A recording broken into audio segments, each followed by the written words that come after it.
Muy buenas tardes, Mwiriwe neza amados amigos y hermanos bakundwa nshuti na bene data muri hano y televidentes. hamwe n'abakurikiranira kumbonesha kure. Es para mí un privilegio grande Kuri jewe ni ihigwe ridasanzwe kubana namwe aquí en Puerto Rico aha muri Puerto y Rico también en todos los países de la ndetse América no mu Latina bihugu y el byose Caribe byo muri a Amerika través Latine na Carayibe del satélite biciye kuri para satelite compartir con ustedes kugira un ngo momento de sangire namwe compañerismo umwanya wo gusabikanya alrededor de ibijanye la palabra de Dios n'ijambo y su ry'Imana programa hamwe n'umugambi wayo ujanye a este tiempo final. n'iki gihe c'iherezo. Quiero leer en Apocalipsis Shaka gusoma mu capítulo 8, byahishwe igice verso c'umunani 1 en umurongo wa mbere adelante, ukabandanya donde nos dice: ahatubwira hati Cuando abrió el séptimo sello, kandi amenye se hizo ikigiranzwe silencio kimatane en ico el cielo gitabo como por haba media agacerere hora, mw'ijuru nk'igihimba y vi c'isaha los 7 ángeles que mbona estaban en pie abamarayika ante ndwi Dios, bama bahagarara imbere y se les y'Imana dieron 7 trompetas. bahabwa inzamba ndwi. Otro ángel vino Haza entonces y umumarayika se paró wundi ante el ahagarara altar ku gicaniro con un incensario afite de icotero oro, y c'izahabu se le dio mucho ahabwa incienso imibavo para myinshi añadirlo a las ngo ayishire ku oraciones gusenga de los santos kw'abera bose sobre el altar kuri ku de gicaniro oro que estaba c'izahabu delante kiri del imbere trono, y'iyo ntebe. y de la mano del ángel Umwotsi subió la w'umubavu presencia uva de mu kuboko Dios, k'umumarayika el humo del incienso upfundukana con las no gusenga oraciones de los kw'abera santos, imbere y el y'Imana. ángel tomó el Umumarayika ajana incensario icotero y lo llenó del fuego del altar, acuzuza y umuriro lo wo ku arrojó a la gicaniro tierra, ashiburira y mw'isi, hubo truenos, habaye y imituragaro voces, y n'amajwi relámpagos, n'imiravyo y un terremoto. no gutikita kw'isi. Que Dios bendiga Ese Imana yohezagira ijambo ryayo mu mitima yacu kandi ikatwemerera entenderlo. kuritahura. Pueden tomar asiento si tienen Murashobora la bondad. gufata ivyicaro vyanyu. Dice aquí lo que sucedió Aha en el cielo havuga ivyabaye cuando el mw'ijuru séptimo sello igihe fue ikimatanije c'indwi cugurugwa. el séptimo sello, Ikimatanije la c'indwi conclusión no gusozerwa del programa. k'umugambi w'Imana. Ese es nuestro tema para esta Iki nico ocasión, cigwa cacu co mwakano en kanya donde ubwo espero Dios nos permita twiteze ver ko Imana iza kutwemerera kubona lo que se aproxima ibikurikira ku kiremwa muntu bajo este gran evento, muri iki kintu contenido kidasanzwe kiri bajo este séptimo sello, muri iki kimatanije cuando es c'indwi abierto igihe en el cielo. cugururirwa mw'ijuru. Todo esto que ocurre aquí, Ibi byose bibera hano podemos ver que dushobora es kubona en el ko cielo, bibera mw'ijuru y que kandi ko este ángel que ministra aquí uyu mumarayika akorera hano afise icotero c'izahabu está ministrando donde ariko akorera en hehe? el cielo, Ariko akorera en el mw'ijuru templo que está en el mu cielo, ngoro iri mw'ijuru. y siendo que toma el Kandi kuba incensario afata de oro, icotero c'izahabu es ni el sumo sacerdote umuherezi mukuru del orden wo mu de rutonde Melquisedec, rwa Melikisedeki, el cual es Jesucristo, ari we ari Yesu Kristo, nuestro Melquisedec, Melikisedeki wacu. pues él es Rero sumo sacerdote ni umuherezi mukuru de ese orden wo mu runo del templo que rutonde está en el cielo. rwo mu ngoro iri mw'ijuru. We buri gihe yamye ari unamuhereje mukuru n'umwami, ari we yiyeretse Aburahamu Antes imbere yuko Aburahamu aronka a Isaka su hijo, umwana wiwe. ahora Rero podemos ver cómo en el cielo dushobora kubona ingene se mw'ijuru llevan a cabo hakorerwa estos grandes eventos bino bintu bajo bidasanzwe el séptimo sello. mu kimatanije c'indwi. Ahora vean ustedes Rero cómo aquí, mwitegereze namwe ingene hano cuando es abierto en el cielo, igihe cugururirwa mw'ijuru este séptimo sello iki kimatanije c'indwi causó silencio. gituma haba agacerere. Este misterio del séptimo Iri sello banga es el misterio de ry'ikimatanije la c'indwi segunda ni banga venida de ryo Cristo. kuza kwa kabiri kwa Kristo. Ese es el secreto Iri niryo contenido banga en riri ese séptimo sello. muri iki kimatanije c'indwi. Por eso Nico gituma es tan importante y por eso rino banga causó silencio ridasanzwe en el cielo como ni nayo por media mpamvu hora, ryatumye media haba hora, mw'ijuru agacerere no de la k'isaha, tierra, sino agacerere kangana n'igihimba del cielo. c'isaha. Igihimba c'isaha atari ico kw'isi ariko Un día igihimba el c'isaha ángel co del Señor mw'ijuru. kandi umunsi umwe imbere y'umwami ni nk'imyaka igihumbi, n'imyaka igihumbi ni nk'umunsi umwe, niko bivugwa muri Petero wa kabiri igice cya 3 umurongo w'8. arico ari ikintu tutoshobora kwirengagiza nk'uko Pawulo yabitubwiye. Yaravuze ati ariko bo nkunda, iri rimwe mweho ntimugiyobagiza yuko ku mwami Imana umunsi umwe umeze nk'imyaka igihumbi, n'imyaka igihumbi imeze nk'umunsi umwe. None nihe Petero yakuye ibi? Ni muri Zaburi ya 90 umurongo wa 4, ariyo Zaburi y'umuvugishwa n'Imana Mose. Rero kuba umunsi umwe imbere y'umwami ari nk'imyaka igihumbi kuri twebwe, dushobora gutahura rero amajambo ya Petero na Pawulo igihe batubwira ku minsi ya nyuma. Nk'akarorero, Pawulo mu gwete yandikiye Abaheburayo mu gice cya 1 umurongo wa 1 no wa 2 yaravuze ati kera Imana yabaririye ba sogokuruza mu kanwa k'abavugishwa nayo mu bihe byinshi no mu buryo bwinshi. Muri iyi minsi y'iherezo yabaririye twebwe mu kanwa k'umwana wayo, uwo yashiriyeho kuba samuragwa wa byose, niwe yahaye kurema isi. Kandi hamaze kurengana imyaka 2000 uhereye kuri Yesu kugeza ubu, mu gihe twokongera ku kirangamisi imyaka cacerewe.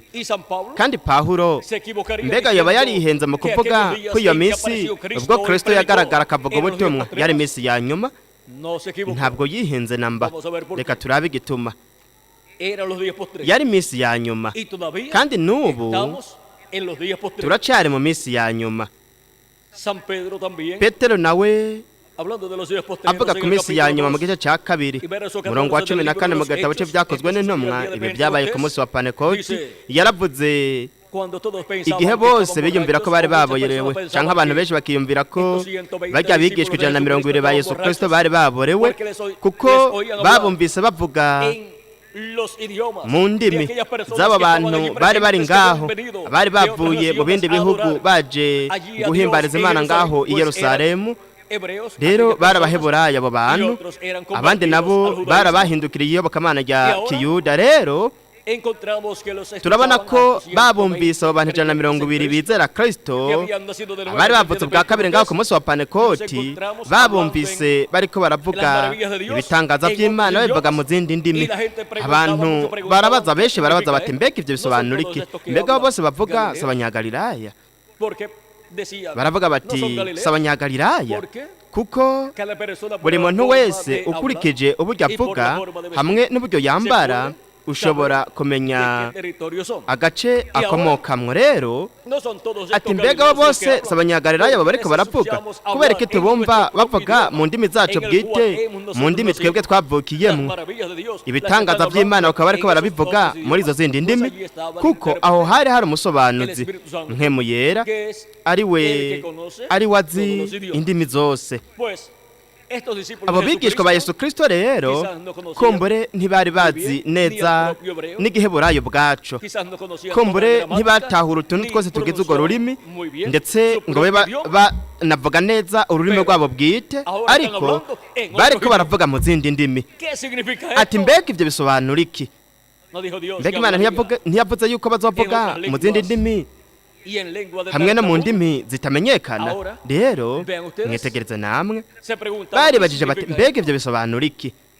Abandi nabo barabanegura, kuko hatigera habura abanegura mu gihe Imana ibiriko irashitsa amasezerano yayo. Baravuga bati baraborewe. Petero aravuga ati, ariko Petero ahagarana na bamwe 11 ababariza ijwi rirenga ati yemwe Bayuda n'ababa Yerusalemu mwese, ibi nimubimenye kandi nimwumviriza amajambo yanje. Aba ntibaborewe nk'uko mwiyumvira, kuko ubu ari saa 3 z'umunsi, ni ukuvuga ngo hari hagati ya 2 na 3 zo mu gatondo. Bari mu gicugu ca 4.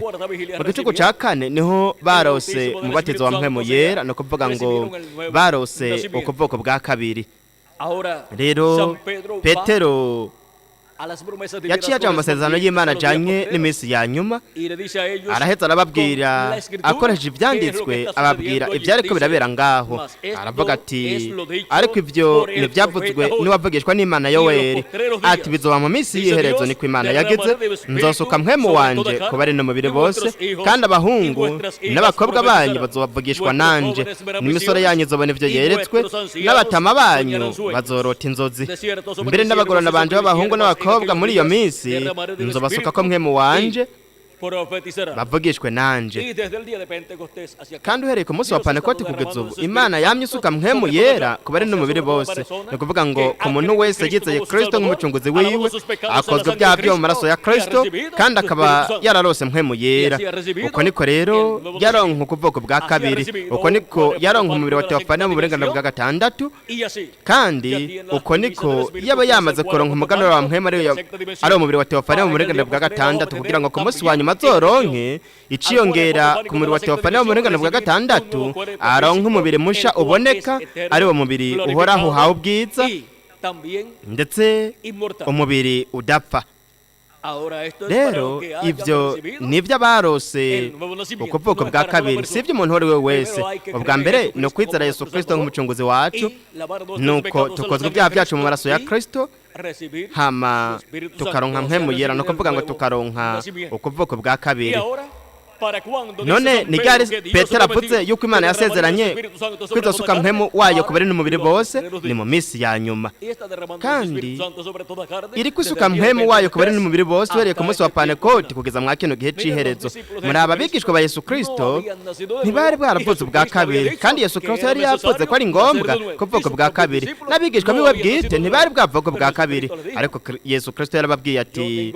ntegerezwa kugenda kugira ngo kugira ngo mwitsaze mpwemu yera kuko nagiye ntashobora kuza we yavuga kukuza kwa mpwemu yera kukuza kumwitsa ari we yari gukora ukuboko bwa kabiri mu bantu kandi ibyo ndivyo byabaye ku munsi wa Pentekote aho abantu 120 bavukiye mu bwami bw'Imana nibo ba mbere bavutse ubwa kabiri bavukira mu bwami bw'Imana nico gituma ari abanyamahigwe rero murayo namwe ingene uhereye ico gihe kugeza ubu hakomeje kuvuka amamiliyoni y'abahungu n'abakobwa b'Imana bavukira mu bwami bw'Imana kubera iki kuko iryo ni isezerano ry'Imana ryo mu minsi ya nyuma none iminsi ya nyuma ni iki iminsi ya nyuma kuba umunsi umwe imbere y'umwami Imana ari nk'imyaka 1000 kuri twebwe iminsi ya nyuma yatanguye igihe Yesu Kristo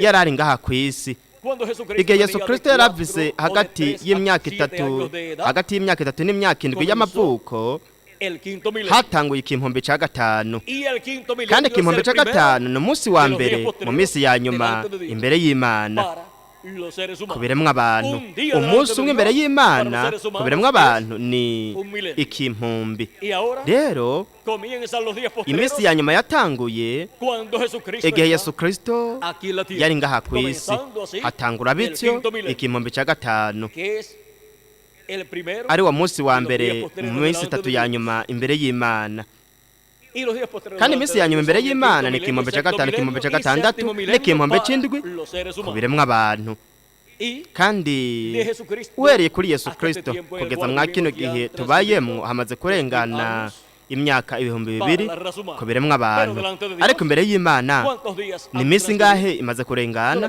ni iminsi 2 gusa ariko kubiremwa abantu imyaka 2000 ni imyaka 2000 mu gihe twokongera ku kirangamisi imyaka cacerewe kandi twamaze gushika mu kimpombe c'indwi ari wo munsi wa nyuma imbere y'Imana kandi ni ku munsi wa nyuma imbere y'Imana ubwo ikimatanije c'indwi cugurugwa mw'ijuru ni ku munsi wa nyuma ubwo hinjira abatonje ba nyuma b'Imana mu banga wa Kristo kandi ni ku munsi wa nyuma aho Kristo azoba ariko yihishurira hagati mw'ishengero ryiwe biciye muri mareke wiwe ntumwa ariko marayika ntumwa wa Yesu Kristo uyu mumarayika yahaye Yohana intumwa uguhishurirwa ko byahishuwe ari nawe Yesu Kristo yavuze ati jewe Yesu ntumye umumarayika wanje gushingira intahe mwebwe ibyo ko bw'amashengero nubutumwe na Yesu Kristo kugira ngo ashinge intahe y'igitabo cy'ibyahishuwe. Hari abantu benshi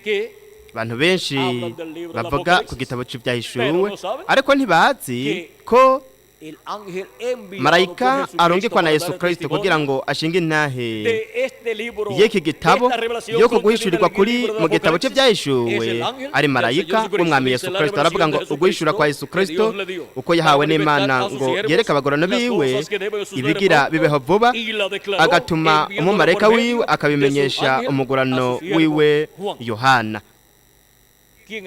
Ninde aje afise kuguhishurirwa ku byahishuwe Yohana? Ni marayika wa Yesu Kristo. Reka rero turabe ico intego zakoza kwa kabiri kwa Kristo yavuze ku bijanye na marayika w'umwami Yesu Kristo. Intego yakoza kwa kabiri kwa Kristo ni Revera William Branham, nkuko Yohana Umubatizi yabaye integuza yo kuza kwa mbere kwa Kristo. Ku rupapuro rw'31 mu gitabo cy'Ikimatanije mu Gisipanyolo, Revera William Branham yaravuze ati mwitegereze neza, mu gihe ubw'Imana yarigiye gucungura abantu babayeho imbere y'umwuzure yarungitse inkukuma. Mwibuke ko inkukuma ishushanya umuvugishwa n'Imana. Iyi nkukuma yarungitse mu gihe ubwo yaragiye guhonya isi hamwe n'umwuzure yari Nowa. We ashushanya canke akagereranya abavugishwa n'Imana arungika abagereranya n'inkukuma. Nico gituma igihe avuga ku bwoko bw'Abaheburayo buriko buracungurwa bukurwa mu buja bwo muri Egiputa bujanwa mu bugaragwa bugana mu gihugu c'isezerano, Imana yavuze ko yajanye ihanga ryayo ku mababa y'inkukuma. Ivyo bivugwa ngaha mu gusubira mu byagezwe mu gice ca 32. Gusubira mu byagezwe mu 32 aho niho havuga ku nkukuma, haravuga hati reka turabe kuko abantu b'Uhoraho ari bo umugabane wiwe, Abayakobo nibo shamvu yaho yigereje ibango. Yabasanze mu gihugu c'ubugaragwa, mu bugaragwa bw'ubweranyange humvikana mw'ibihurira.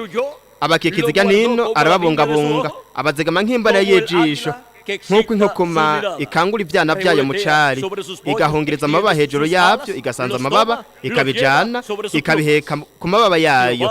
Uko niko Uhoraho yagenda barongora wenyene, atamana y'inyamukira yari kumwe nawe. Kandi namba Imana y'inyamahanga yari kumwe nawe ngo ibane n'ubwoko bw'Abaheburayo, uretse gusa Imana ya Aburahamu na Isaka na Yakobo.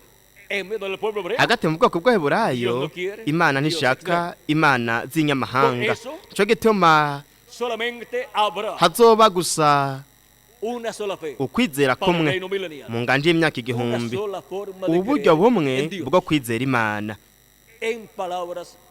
Mu majambo yumvikana neza, hazoba iyobokamana rimwe gusa. Nico gituma muri Zakariya havuga ko kuri uwo munsi Uhoraho azoba umwami aganze isi yose, kandi Uhoraho azoba umwe n'izina ryiwe ribe rimwe. Yaravuze kandi ati bose bazonyimenyera, kandi kuri Isirayeli yo mw'ijuru hamwe na Isirayeli yo ku isi hariho amasezerano adasanzwe nka kino gihe c'iherezo. Imana izohindukirira ubwoko bw'Abaheburayo nk'uko yabisezeranye, ariko ni mu gihe kihe? Ni ku munsi wa nyuma, ari wo munsi wa gatatu mu minsi 3 ya nyuma. Reka rero turabe muri Hoseya igice ca 6. Ubuhanuzi budasanzwe buhari kw'ihanga ry'Abaheburayo hamwe n'ubuhanuzi bwo muri Zakariya nabwo nyene burimwo imigisha idasanzwe kw'ihanga ry'Abaheburayo. Nk'akarorero burimwo ubukozi bw'imyelayo ibiri hamwe n'ubukozi bw'ibitereko kw'amatara bibiri, amashami abiri y'umwelayo, rimwe iburyo irindi ibumoso bw'igiterekwa kw'amatara. Kandi igihe umuvugishwa n'Imana Zakariya yabaza akabaza Imana ati, mbega ivyo biti bibiri vy'umwelayo bisobanura iki? Iyo myelayo ibiri ni ukuvuga ngo ayo mashami abiri y'umwelayo.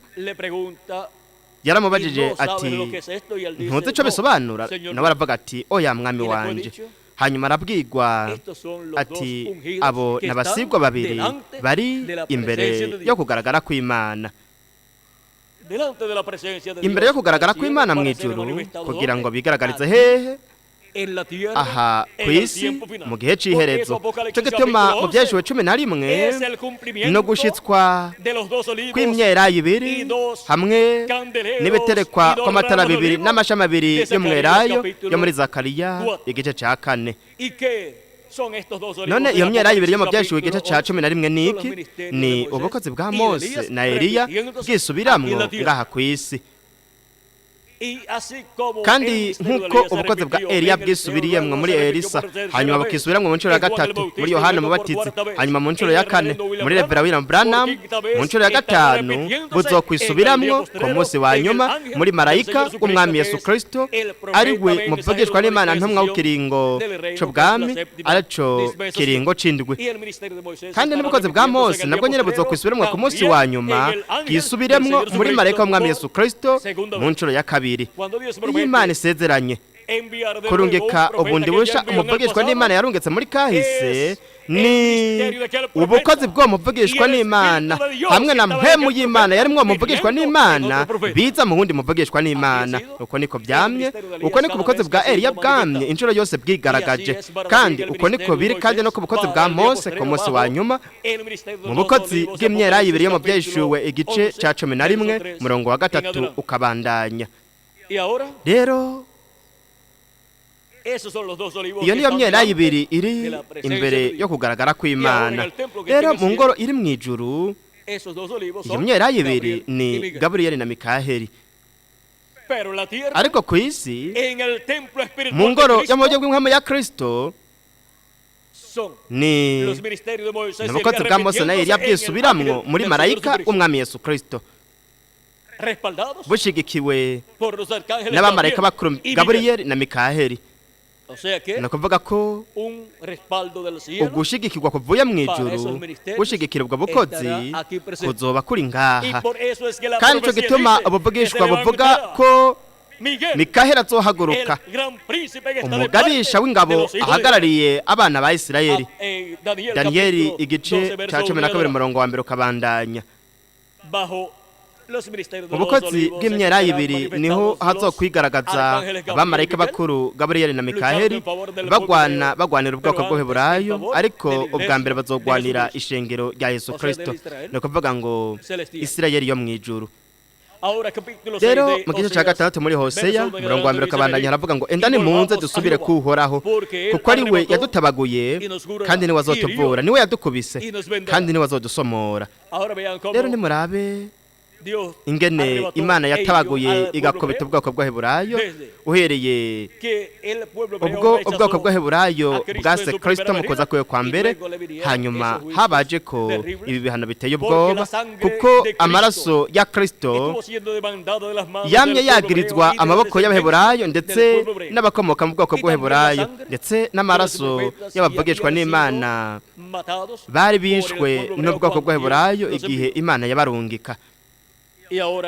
Rero birateye ubwoba iyo Imana yagirije amaraso umuntu ikayagiriza amaboko y'umuntu aba yagiriwe n'ico caha co kwica uwo muntu. Ariko nimwitegereze namwe ingene ngaho buhanuzi buvuga, kuko ari we yadutabaguye kandi niwe azotuvura, niwe yadukubise kandi niwe azodusomora. Iminsi ibiri ishize azoduhembura. Ku munsi ugira gatatu azoduhagurutsa tube bazima imbere yiwe. y conoceremos enda tumenye y uhoraho proseguiremos tugire umwete en conocer wo a kumumenya. Jehová. No basta con el Ntabwo conocimiento ubumenyi que el pueblo ubwoko hebreo ha bw'Eheburayo tenido bwarose durante la dispensación de mu la ley. kiringo cy'ibyagezwe Y no basta buhagije con el conocimiento kandi que ha tenido ntibunahagije hasta el n'ubumenyi barose Dice, kugeza ubu. "Conoceremos Haravuga ngo y enda tumenye proseguiremos uhoraho en tugire conocer a umwete wo Jehová." kumumenya. Y Zacarías dice, Kandi no muri Zakariya haravuga y todos me conocerán. ati bose Porque bazonyimenyera yo mismo que hablo, kuko jewe nyene ubwanje ndiko estaré ndavuga presente. nije nzoba ndahibereye. Estará presente en el Azoba cumplimiento hibereye mu gushitswa de la venida del ko Mesías. kuza kwa Mesiya, y todos conocerán kandi el misterio bose de la bazomenya venida ibanga ryo del kuza Mesías. kwa Mesiya. O sea que Ni al ukuvuga ko conocimiento del ubumenyi pueblo hebreo bw'ubwoko bw'Eheburayo aumentará. buzokwiyongera. Proseguiremos en conocer Tugire umwete a Jehová. wo kumenya uhoraho. Ahora Rero vean lo que dice. ni muri abo ko Como el havuga alba nk'uko umutwenzi está dispuesta a su salida. atacobuza kuza Como el alba. nk'uko ¿Y umutwenzi cómo es el alba? none umutwenzi umeze guta Comienza con un poquito de claridad. utangura ubonesha buke buke mu rukerera igihe umutwenzi ubutambitse Va aumentando. ukagenda Está la estrella de la wongerekana hakaboneka que inyenyeri yo mu representa al gaturuturu Mesías, representa ishushanya a Cristo. Mesiya igashushanya Kristo. Kristo dijo, Kristo yaravuze ngo Al que venciere, yo ubunesha le daré la nzomuha estrella inyenyeri de la mañana. icibatsi yo mu gaturuturu Apocalipsis byayishuwe capítulo igice cya 2, kabiri verso umurongo wa 28 y Apocalipsis no mu byayishuwe capítulo igice ca 22, igice ca 22 umurongo 16 wa 16 haravuga ngo Yo soy la nije estrella nyenyeri resplandeciente icibibatsi de la mañana. yo mu Así gaturuturu. dice Jesús. Uko niko Yesu yavuze. Y ahora, Rero primero aparece como la ubwa mbere estrella agaragara resplandeciente nk'inyenyeri de la icibatsi yo mu mañana, esto gaturuturu es, aho cuando n'igihe todavía no ha amanecido butaba por buraca completo. mu mwuzuro, Pero ya ariko está ahí presente abari ngaho como la estrella nk'inyenyeri resplandeciente de icibatsi la yo mu mañana. gaturuturu. Y su mensaje Kandi es ubutumwa bwiwe que ya nuko un nuevo día dispensacional umunsi musha w'ikiringo rayando. uba uri kurarasa, Está uba uri kuraseruka, levantando uba uri kuratangura, y un nuevo día milenial n'umunsi musha también. w'ikimpumbi nawo hamwe n'umunsi musha también. w'ikiringo nawo.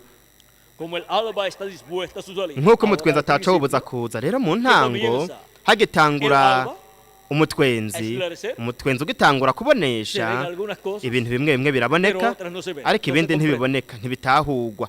Una persona de momento Umuntu no puede umwanya umwe esperar entender ntashobora todo. kurindira ngo atahure byose. Va aumentando la luz y a Umuco medida que ugenda va wongerekana, aumentando la luz, kandi uko umuco ugenda wongerekana en la madrugada, en la mu mañana, rukerera mu pues va gatondo, bien, nuko más rero claramente agenda abona las cosas. neza, akabona neza ibintu, tiene que estar ariko consciente ategereza gutahura que está ya ko rayando el umutwenzi alba waba y wamaze que el gutambika sol ya kandi está naciendo. ko izuba riba ryamaze kurasa, Y uno comienza a ver, kandi umuntu Por esto, agatangura kubona mu comienza a burasirazuba, ver una claridad. agatangura kubona umuco. Y cualquier persona Kandi umuntu uwo ari we wese puede decir, esa es la yashobora luz de kuvuga la ati luz. urya n'umuco w'ukwezi, O esa es la luz de alguna ti ciudad canke que ni está por umuco ese- w'igisagara por ese runaka lugar. kiri mwa kiriya kibanza.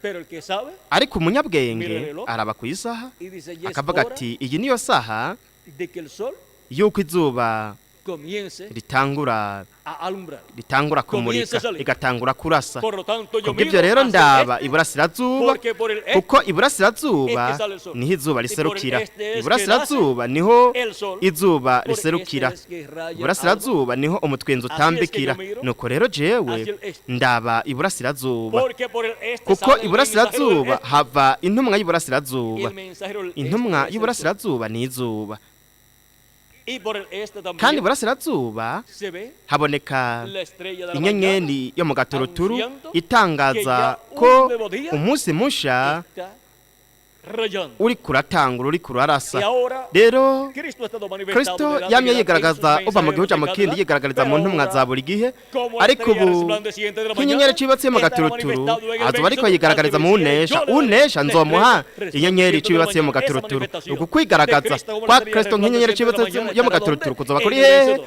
mu unesha, Estará viviendo en el azoba vencedor, abayeho ku estará munsi wa nyuma rayando igihe un nuevo día umunsi musha dispensacional w'ikimpumbi y un nuevo w'ikinyagihumbi día uzoba uri milenial. kuratangura hamwe n'umunsi musha w'ikiringo. Y ahora Rero aparece hagaragara inyenyeri cibatsi yo mu gaturuturu ikayangana, y comienza también nuko la claridad del hagatangura umuco w'izuba. a ugatangura kuboneka iburasirazuba no kuvuga ngo umuco w'iburasirazuba ubutumwa bw'iburasirazuba aribwo butumwa bw'inkuru nziza y'ubwami bugatangura kuboneka ndetse hagatangura no gutambika umutwenzi kandi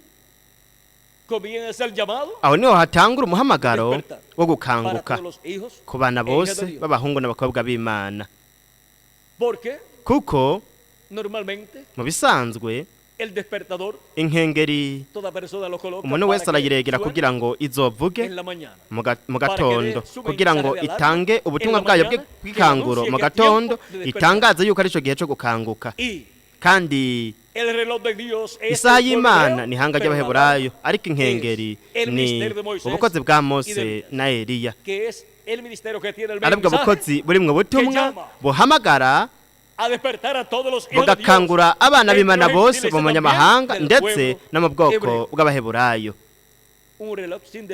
isaha itarimwe inkengeri nta n'umwe ikangura n'ihanga ariyo saha y'Imana ihanga ritagira inkengeri nta n'umwe rikangura ntirikangura abana baryo ariko ubukozi bw'imyelayi ubukozi bwa Mose na Eliya n'inkengeri ikangura abana b'Imana ikabahamagara n'ubutumwa bwayo bw'ijwi rirenga ry'inzamba ubutumwa bwiza bw'ubwami iri jwi rirenga ry'inzamba canke inzamba ya nyuma ikamenyesha ibintu byose bitaza kubaho vuba mwa kino gihe c'iherezo nicyo gituma havuga hati haguruka ukayangane kuko umuco wawe uje ni umuco w'iburasirazuba umuco w'umunsi musha w'ikiringo cy'ubwami hamwe n'umuco w'umunsi musha w'igihe umuco w'igihe cy'ibuye rikomeza ifuruka igihe cy'ibuye rikomeza ifuruka ni igihe gihoraho nicyo gituma kiri mu butumwa buhoraho nacyo gituma gifise intumwa ifise ubutumwa bwiza buhoraho ariwe marayika w'umwami Yesu Kristo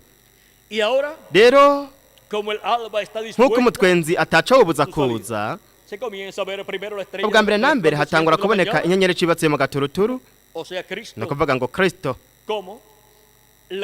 nk'inyenyeri icibatse mu gaturuturu yigaragariza muri marayika wiwe ntumwa hanyuma uko igihe kigenda gihera izuba rigatangura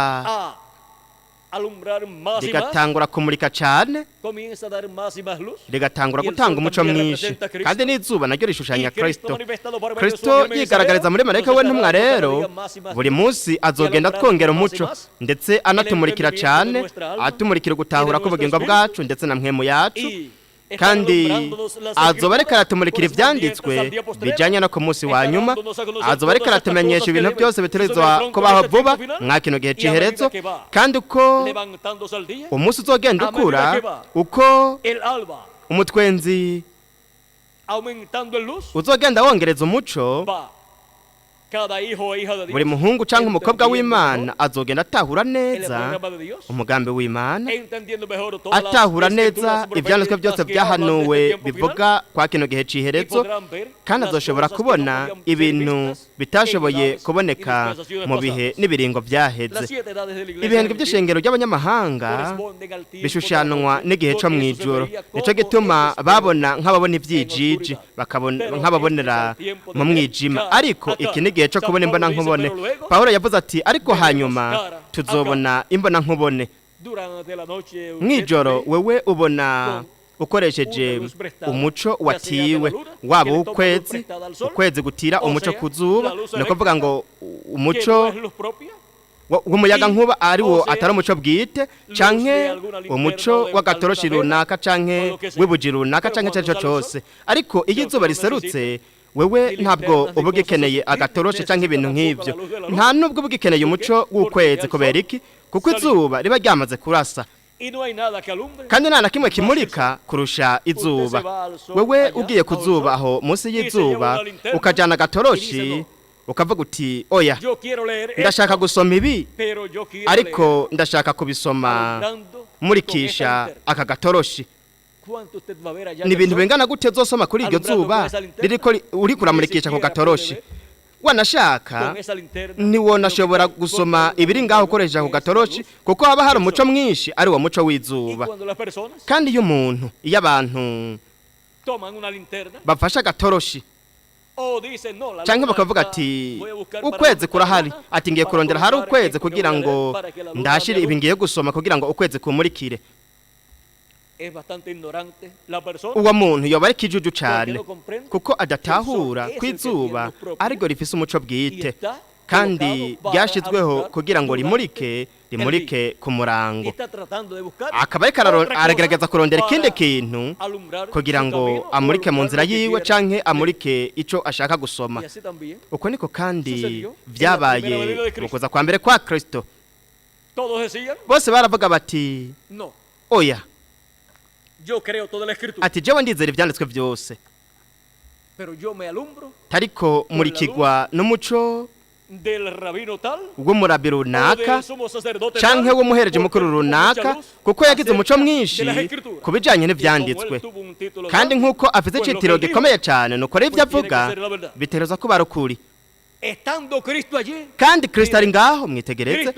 Kristo yaranavuze no kuri Yohana ati Yohana yari umuco, yari itara ryamurika, namwe mugashaka kugendera umuco wiwe, ariko jewe mfise igishinga nta kiruti ca Yohana. Yohana yashobora gusa kumurika, akamurika ivyanditswe bimwe bimwe, nuko akereka ubwoko bw'Abaheburayo ukuza kwa Mesiya, akavuga ati uyu niwe muntu navuze ko azoza inyuma yanje. Kandi we yigishije abantu ko bokwizera ubuzoza inyuma yiwe. Abagumye bizera Yohana Umubatizi ntibahindukire ngo baba bizera ba Yesu, babaye ibijuju. Reka turabe namba byari ibijuju canke bitari ivyo. Yohana na Andresi igihe bumva Yohana avuga, Yohana Umubatizi avuga ati nguyu mwagazi w'intama w'Imana, igihe bumva ivyo baciye bakurikira Yesu. Abasigariye mu bigishwa ba Yohana bagumanye na Yohana Umubatizi. None Yohana yagize nabi Yohana intumwa na Andresi mu kujana na Yesu bakareka Yohana?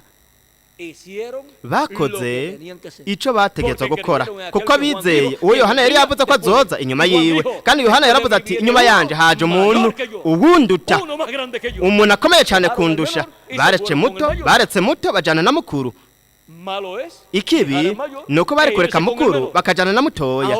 Rero reka turabe amasezerano n'imigisha yari ihari ku bari gukurikira mutoya hamwe n'imigisha yari ihari ku bari gukurikira mukuru. Yohana yaravuze ati ndababatiza mu mazi. Wari umubatizo wo kwihana kuri abo bantu, kubihana babatizwa mu mazi, ariko yaravuze ati inyuma yanje haje umuntu azobatiza muri mpwemu yera no mu muriro. Yohana nta numwe yabatije muri mpwemu yera no mu muriro, ariko wari kuza nyuma Yohana Umubatizi niwe yari kubatiza muri mpwemu yera no mu muriro. Kugira ngo umuntu abatizwe mu mazi akurikiye Yohana Umubatizi yaronka umubatizo wo mu mazi, ariko kugira ngo umuntu aronke mpwemu yera aronke ukuvuka bwa kabiri yategerezwa kwizera no gukurikira inde, no gukurikira Yesu Kristo ari we yari kubatirisha mpwemu yera n'umuriro. Rero turabona ko mu gihe ca Yohana Umubatizi na Yesu hari imigwi ibiri y'abizera ubuhanuzi bwo mw'ico gihe. Umugumwe wamurikirwa n'umuco uvuye kuri Yohana Umubatizi. Ntibashobora kubona hirya ya Yohana Umubatizi n'ibintu Yohana Umubatizi yavuga ko bizoza inyuma yiwe, n'umuntu yavuze ko azoza inyuma yiwe ari hagati muri bo. Abigishwa ba Yohana Umubatizi ntibashobora kumubona ari hagati muri bo. Yohana yaravuga ati hagati muri mwebwe hari umuntu uwo mwebwe mutazi. N'abigishwa ba Yohana Umubatizi nabo ntibamumenye.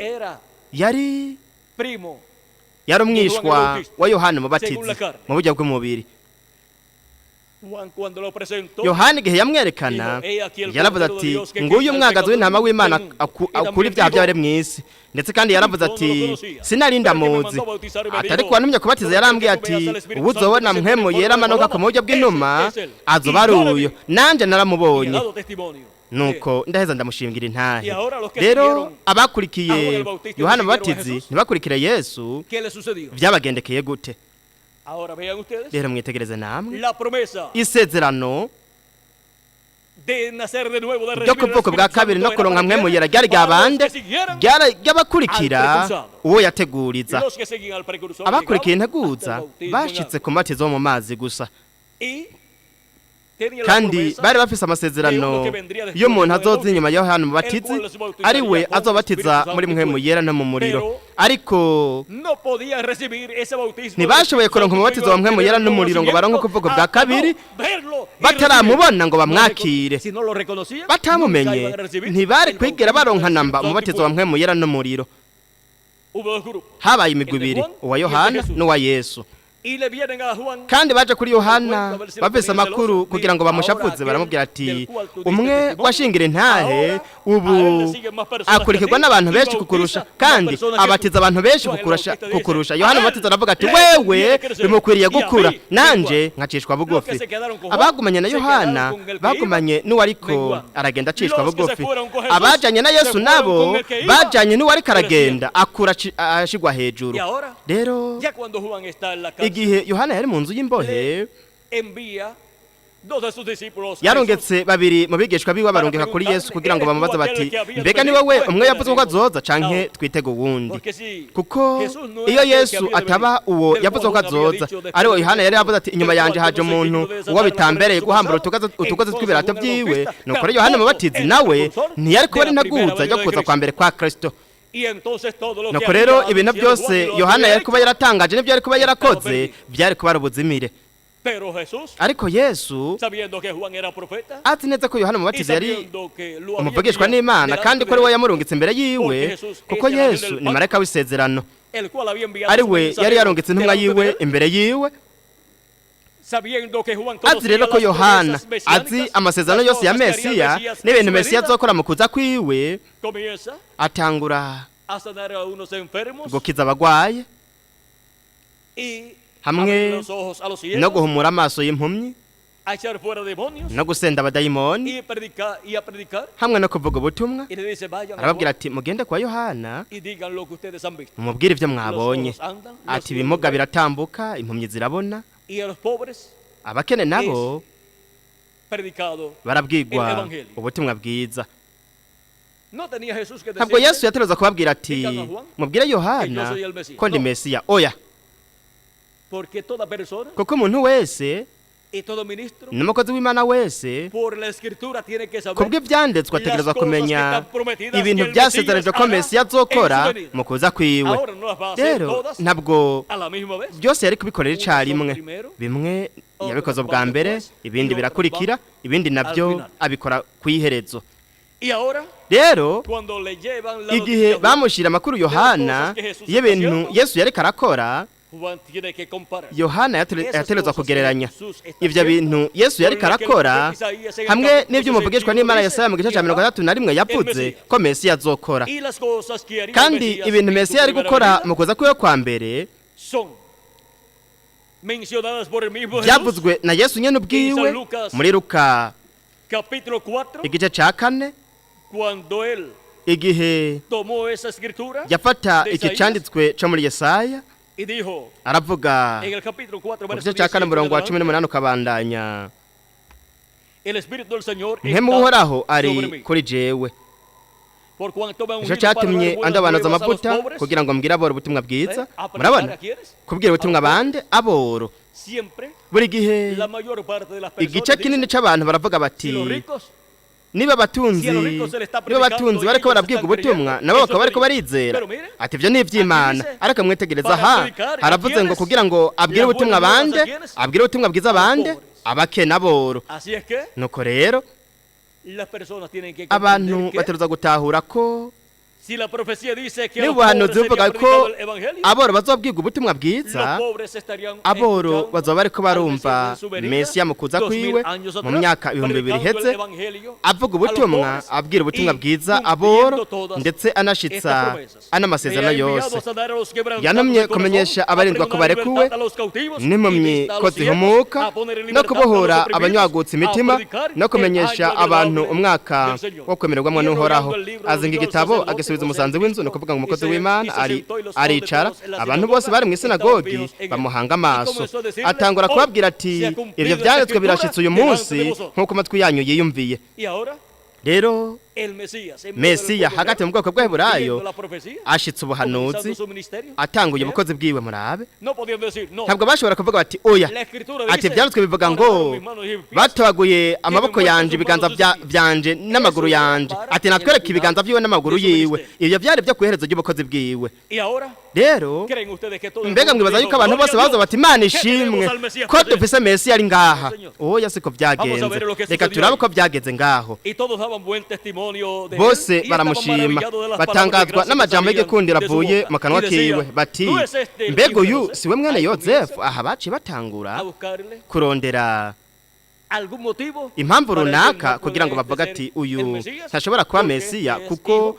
uyu ni umwana w'umubaji Yozefu ni ukuvuga ngo umwana w'umuntu aciye bugufi si n'umwana w'umuhereje mukuru si n'umwana w'umuntu atunze ariko n'uw'umurushwa w'umubaji w'i Nazareti arababwira ati ntimuzobora kuncira ko uyu mugani muti muvuzi wivure ibyo twumvise byose ko wakoreye i Kaperinaumu ubikorere nino mu ntara y'iwanyu kandi ati ndababwira ukuri nta muntu avugishwa n'Imana yemegwa mu ntara y'iwabo kubera ko mu ntara y'iwabo baramumenya bakavuga bati tujya avukiye mu gace runaka abandi bakavuga ati ujya twariganye ku ishuri abandi bakavuga bati twebwe turazi n'abavyeyi biwe ndetse n'ibindi hanyuma bakavuga bati uyu twebwe tuzi ntashobora kuba mvugishwa n'Imana na cyane ngo abe Mesiya ariko ndababwira ukuri hari abapfakazi benshi mu Bisirayeli mu gihe cya Eliya hamwe ijuru ryakingwa imvura igatara imyaka 3 n'amezi 6 ikigoyi cinshi kigatera mu gihugu cose yamara Eliya ntiyatumwa kuri n'umwe muri bo ariko atumwa i Zarefati mu gihugu c'i Sidoni ku mugore w'umupfakazi kandi hari abanyamibembe benshi mu Bisirayeli mu gihe twavugishwa n'Imana Elisa ntihakizwa n'umwe muri bo atari Naamani umunyasiriya abo mu isinagogi bose bumvise ibyo mu isinagogi bumvise ibyo bacabuzura iki barashungumigwa mbega ntibari bagiye mu isinagogi guhimbaza Imana ndetse no kugenda mu mahoro kugira ngo bakorere Imana none kubera ko Yesu ababwiye ibi bintu biciye bugufi cyane bagaca bashungumigwa nyetegereze tuja ku rushengero kugira ngo twuzuzwe urukundo dukundane hagati yacu ntitwuzure ishavu ngo twankane hagati yacu ariko bo barashungumiwe bashavurira Yesu bava hasi abari bari mu isinagogi bose bava hasi baramushika bamukura mu gisagara cabo bamujana ku manga y'umusozi wubazwe ku gisagara cabo ngo bamutembagarizeyo no kuvuga ngo ivyiyumviro vy'ubwicanyi kugeza aho ku kanyuma basavye urupfu rwiwe nuko arabambwa ariko ibyo ntibyari bishasha ihanga ry'Abaheburayo baravuze cyane kumuvugishwa n'Imana Mose ati Mose umuvugishwa n'Imana wacu ariko ababaye mu gihe ca Mose bashatse kumutera amabuye inshuro 10 nuko rero dushobora kubona ko na Yesu nawe nyene bagerageje kumwica inshuro nyinshi uhereye agitangura ubukozi bwiwe mu gihe twavuga inshuro zose bagaragaza kumwica kumbure twozosanga zingana n'ico gitigiri nyene canke igitigiri cishi canke ari gitigiri gihakwa kungana n'ico nyene ariko buri gihe bama biyumviriye kwica Yesu ariko akamaramaza ni abahereji harimwe n'abahereji bakuru none byoshoboka gutivyo ko abantu bahanura ukwizera Imana bagahanura gukunda Imana baba bariko bariyumvira kwica Yesu umuvugishwa n'Imana kuko bo batari bahuje nawe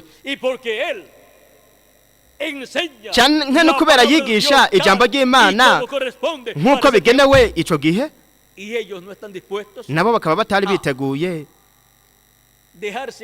kureka ngo bamurikigwe n'umuco wa Kristo izuba ry'ubugororotsi umuco w'isi bakavuga bati oya twebwe dufise insobanuro yacu bwite nibyo bari bafise udutoroshe twabo bamurikisha ku byanditswe bakavuga bati ibi bisigura iki niki nuko uko niko abeshi abadokiteri beshi mu by'iyobokamana bavuga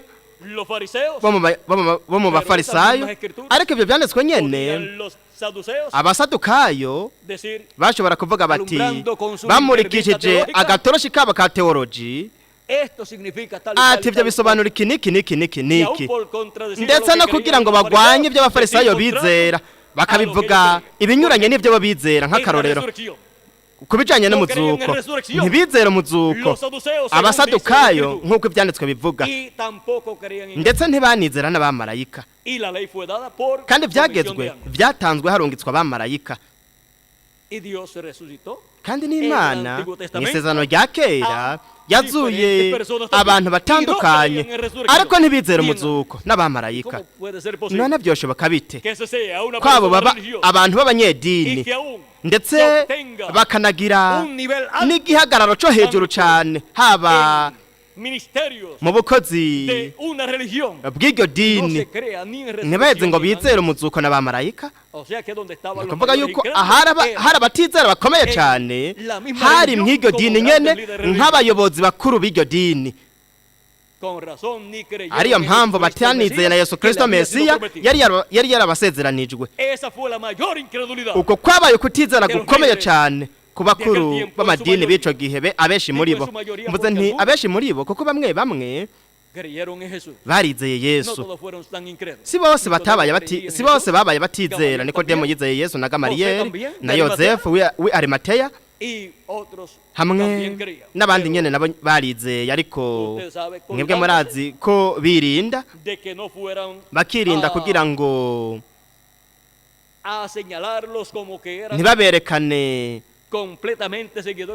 nk'abakurikiye Yesu burundu kuko bari gutakaza imyanya yabo mu nama nkuru y'Abenisandriye canke mu myanya runaka y'idini ry'abaheburayo canke imyanya y'ikibano canke mu myanya y'ubutunzi bari bafise mw'ico gihe bamwe baririnda ariko bari bazi ko Yesu ari Mesiya havuga yuko abeshi mu bakuru ba Isirayeli bizera Yesu ariko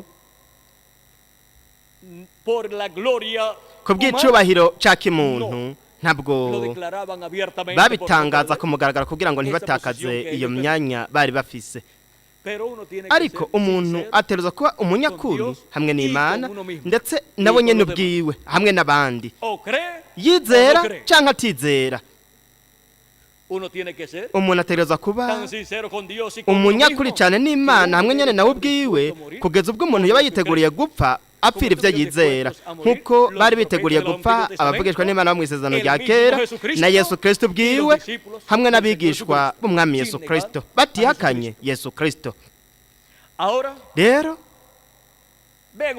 mwitegereza namwe ingene ngaha mwege canditswe twasomye igihe Yesu Kristo yabaha amakuru meza yuko Mesiya ari ku isi akabereka biciye mu byanditswe kw'iryo sezerano rya Mesiya ryo muri Yesaya 61 umusigwa asizwe nk'emu w'Imana kugira ngo atangaze umwaka wo kwemererwamwe n'Uhoraho ko ari ku isi kandi ko ariko ashitsa ibi byanditswe abishikiriza hagati mu ihanga ry'abaheburayo biciye muri we mwitegereza namwe ivyo vyabaye igitsitaza kuri bo bagerageza no kumwica hakuvuga bati Imana ishimwe Mesiya ari kumwe natwe kandi n'umwe wo mu gisagara cacu ati mbega ihigwe ridasanzwe Imana yaduhaye ngaha i Nazareti ko Mesiya abi Nazareti kandi ku Nazareti hano havuye Mesiya nubwo atari yavukiye Nazareti ariko i Betelehemu Yudaya ariko yakuriye hano kubw'ivyo rero twamuhinduye twamugize umwene gihugu w'icubahiro canke yubashwe wo mu gisagara cacu ariko bagerageje kumwica birababaje cyane ku gisagara ndetse no ku gihugu canke ku muntu uwo ari we wese kwanka ugushitswa kw'ivyo yararindiriye iminsi myinshi, amezi, imyaka, ibinjana canke ibimpumbi. Birabaje cyane ko abantu baba barindiriye gushizwaho kuza kwa Mesiya, nuko uko gushizwa kw'iryo sezerano kwashika Mesiya ntabanezere, ntabahimbare, bakavuga ati oya twebwe twaratumwiteze mu bundi buryo, ariko yaje mu buryo buciye bugufi. Mwitegereze umwami wa Isirayeli kuba umufundi asanzwe, umucapuzi ndetse n'umwubatsi w'isanzure mu mwuzure, akaba umubaja aciye bugufi w'i Nazareti, ntabe n'umuyenjeniyeri, umufundi asanzwe.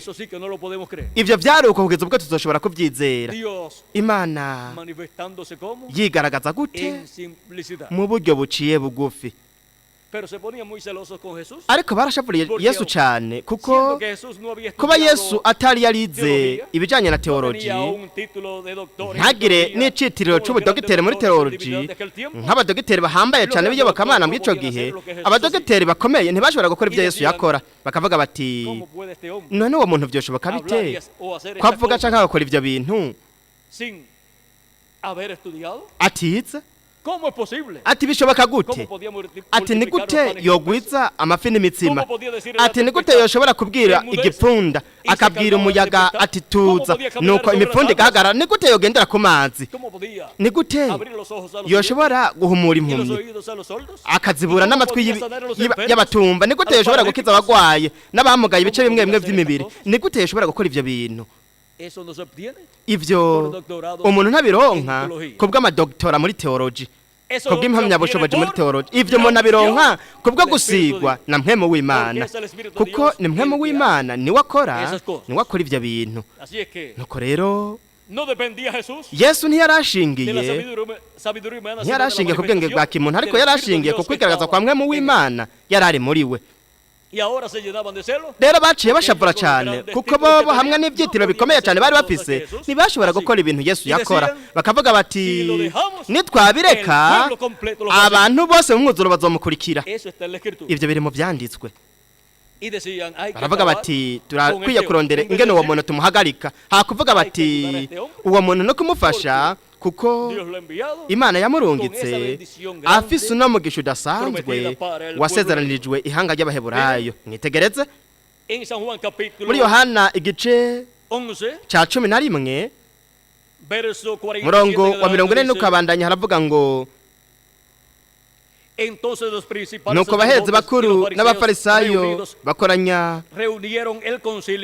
abanyekombe, barababaza bati mbega tugere dute kuko uyu muntu akora ibimenyetso byinshi, nitwamurekeraho dutyo bose bazohava bamwizera, kandi Abaroma bazoza batikize igisagara cacu n'ubwoko bwacu.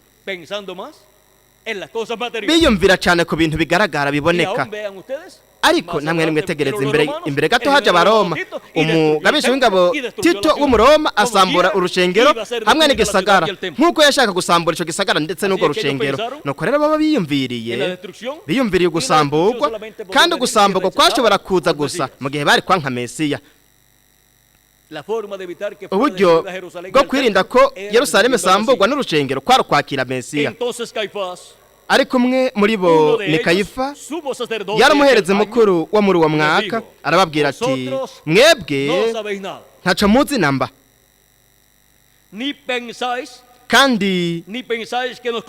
kandi naco mwiyumvira yuko ari bibereye ku bwanyu ko muntu umwe apfira abantu bose hako ubwoko bwose buhona. No kuvuga ko yari karababwira ko bibereye ko bokwica Yesu, ko Yesu bibereye kwapfa. Ivyo ntiyabivuze avyigeneye, ariko kuko yaramuhereze mukuru wo muri uwo mwaka yavugishijwe ko Yesu agira apfire ubwo bwoko. kandi si ubwo bwoko bwonyene ariko ngo abana b'Imana bose bari basanzaye abakoranirize hamwe nuko bahera uwo munsi baja inama yo kumwica. Mbega ni bande bagiye inama yo kwica Yesu? Ni inama nkuru y'Abisandrine irongowe n'umuhereji mukuru. Kandi ico ni ikintu kibabaje cyane kw'idini, kw'inama nkuru y'idini ryabo hamwe n'umurongozi mukuru, ubu barongora umuhereje mukuru, bafata ingingo bagahuriza hamwe bagafata ingingo yo kwica umuntu. Kandi cyagezo ca mbere cyaravuga giti ntukice, kandi bari ko baragerageza kumwica ku bw'ishavu kuko bari bamushavuriye, kandi bakabona ko yuko abantu bose banezerewe no kumukurikira nuko no kuronka inyungu z'ubukozi bwa Yesu. Nabo baravuga bati ivyo twebwe ntibizotuganza, ati ntibitunezereye, ati ntitumunezerewe nk'umwami.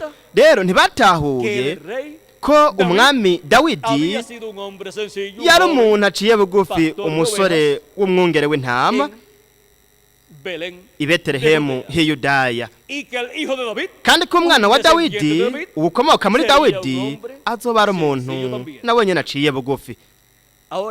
Rero nimurabe ingene kahise kiyobokamana kabaye muri ubu buryo, ari bwo buryo butoshobora burengeye ivyiyumviro vya kimuntu. Nigute umuhereje mukuru yokoranye inama nkuru bagahuriza hamwe gukora icaha co kwica, bica umuntu umuvuga butumwa, umuvugishwa n'Imana Yesu w'i Nazareti. Ivyo ni ibintu birengeye cyane, ariko uko niko vyabaye, kandi bagerageje kwisigura kugerageza kweza ico caha gute, mu kugerageza kurondera ivyabona vyabagiriza no kugerageza kurondera ivyerekana ibintu yoba yarakoze canke yaravuze bimwerekana nk'umuvugishwa w'ikinyoma, kuko bo ico bipfuza kwari kumwica, kandi bose bari bavyiteguriye, ndetse no kurondera ivyabona vy'ibinyoma kugira ngo bashingire intahe ivyo bari bagiye gukora. Ariko ubuhanuzi bwari bwaramaze kuvuga ko Mesiya yaragiye gupfa, ariko byari kuba kugira ngo yegeranirize hamwe abana b'Imana bose bari barasanzagiye, byose byari gukora ko bw'ineza. Igihe Yesu yavuga ko agiye kuduga i Yerusalemu bakamufata bakamwica, Petero yaravuze ati ivyo bintu ntibikakubeko. Ntiyashaka ko Yesu aje i Yerusalemu, araheza abwira Petero ati herera inyuma Satani. Kubera iki? Kuko Petero ntiyatahura ibintu vy'Imana, umugambi w'Imana, kandi yariko yiyumvira mu buryo bwa kimuntu kuko yakunda Yesu. Ariko ikintu cyose kibuze gushizwa ko umugambi w'Imana si ic'Imana. Ko bw'ivyo rero Yesu yise Petero Satani kuko yari karagerageza kugwanya ugushitswa k'ubuhanuzi bwo mu gihe ahateruza gushitswa urupfu rwa Mesiya, vyateruza kuba ku munsi wateguwe n'Imana. Iyo byaba mu kindi gihe ntivyari gukora ubucunguzi. Ikintu kiteruza kuba mu gihe c'Imana. Nk'akarorero, ihanga ry'Abaheburayo ntiryashobora kuvuga riti ati ngiye guhimbaza Pasika mu kwezi kw'icumi canke mu kwezi kwa gatandatu, kuko Imana yari yaragenye ko azoba ari mu kwezi kwa mbere. Urupfu rw'umwagazi w'intama wa Pasika rwategerezwa kuba ku munsi wa 14, nuko mwijoro ku munsi wa 15 ari byo ryatangura ku mugoroba w'umunsi wa 14, mwijoro baterezwa kurya umwagazi w'intama. Ntibashobora guhindura ivy'Imana yari yaragenye. No kuvuga ko atari gihe abantu bashaka, ariko ni gihe Imana yari yaragenye. rero twari ko turabona ingene iyo Imana ishikije amasezerano yasezeranye si abantu bose binezera si abantu bose binezera burya Imana ibishitsa ariko iyo niyo nsobanuro Imana iha ibyo yasezeranye kandi iyo ibishikije ikabimenyekanisha ni Imana imurikisha umuco wayo imurikira abana b'abantu kugira ngo babone ugushizwa kw'iryo sezerano kandi iyo niyo nsobanuro y'Imana kandi no guterera ku ruhande udutoroshi utwo abantu bafise bagira atoya jewe ndabitahura muri ubu buryo kuko dogiteri muri teoloji runaka yabisobanuye muri ubu buryo ivyo vyamuritswe n'ako gatoroshi aho muri teoloji nuko biceceka nuko karondera izuba ry'ubugororotsi ari rya Kristo kugira ngo rikumurikire ivyanditswe rikumenyeshe inzira cyangwa ihangiro ry'ibyo vyanditswe rero Kristo yaravuze mu byejwe gice cya 4 umurongo wa mbere ati duhuguze hano ndakwereka ibintu bigiye kubaho hanyuma y'ivyo ibintu bigiye kubaho hanyuma y'ivyabaye mu ntambako cyangwa ibintu by'ishengero ry'abanyamahanga Kristo asezeranye yuko azobimenyekanisha akabibwira abazoduga aho we azoba ari ku munsi wa nyuma ishengero ry'umwami Yesu Kristo ryagize intambako cyangwa ibintu by'ishengero mu banyamahanga